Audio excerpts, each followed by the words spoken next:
Welcome back, Guardian. I wanted to talk to you guys about getting all 4 of the curated weapons from Gambit Prime, how to grab those, and how to get all 10 weapons, and we'll start there. So to grab all 10 of these guns, all you gotta do is do the Gambit Prime bounties, and they have a chance of dropping. Now, if you want to get the curated weapons, you have to do specific rolls for Gambit Prime, which is what we're going to talk about first, and then we're going to talk about god rolls you can get with the non-curated rolls just from getting them randomly from Gambit Prime. So let's step on into it.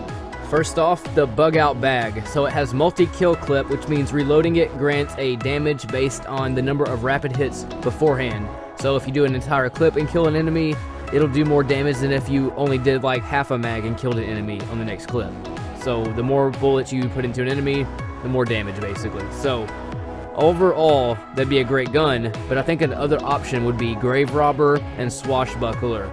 So Grave Robber would give all of your ammo back, and then Swashbuckler would give you increased damage on melee kills and just kills in general, so it'd always be going on. There's a lot of potential rolls with this submachine gun.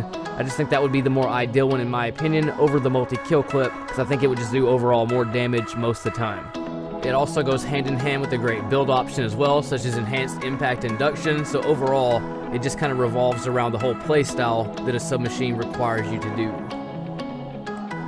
Next up, we have Spare Rations Hand Cannon. The way you acquire the curated version, which in my opinion is the best version, is by banking 50 motes. It's a part of the collector synth, and you have a chance to get it when you do 50 motes per game.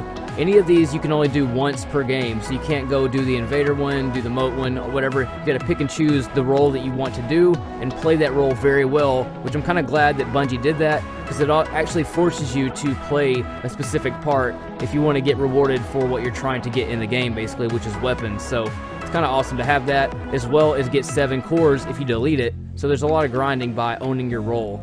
If you never watched my explosive round series, explosive rounds always do more damage than non-explosive rounds, especially on orange and yellow bars, and you can only get the explosive round version on the curated role, not by getting it randomized. Next up, last man standing, kill 5 blockers, and you have to get a confirmed kill. You can't just damage it and have somebody else kill it.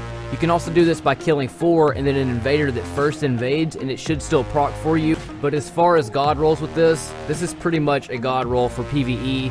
Demolitionist, get your grenades back on kills and reload it when you activate a grenade, and then Grave Robber, melee kills, refill the mag on it.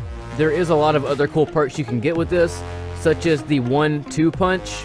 What happens there is hitting an enemy with every pellet in a shot increases melee damage for a short duration. You can get a lot of cool rolls such as Swashbuckler and Grave Robber. Swashbuckler would be awesome for PvP as well, but I don't know if I would really change it any because I don't play PvP that much, and the curated role is probably the one that I would rather go for. And finally, we have Soul Survivor. So kill the squad or just get 4 kills when you invade. It can be somebody that respawns, you can kill them twice. As long as you get 4, you'll get that invader synth and have a chance to get the Soul Survivor. It comes with snapshot sights and outlaw, but you can get other random rolls such as firing line. This weapon deals increased precision damage when near 2 or more allies. I think that would be a better option for Gambit Prime, especially during the boss damage phase when you're all kind of stacked up next to each other, especially in the Well of Light. All that would just make more sense to me than having the Outlaw and Snapshot sight. This isn't confirmed, but I bet you can probably get some of these from the Reckoning as well, maybe your first run of the week for the higher tiered ones. There's no proof in that, but that would be a possibility I think Bungie would probably put in the game. But no telling. But it seems like right now you just have to do those Gambit bounties, which seems like it's more worth it if you're trying to get any of the rolls that I talk about today. Let me know what the god roll you're looking for is. I'd like to know. Leave it down in the comments below. But other than that, dudes, that is how you farm out the curated rolls. Let me know if you get any of them or what you think of them. I think I'm looking for the auto rifle more than any gun right now. I want to check that one out. But other than that, bros, y'all take it easy, and I will catch y'all next time in space.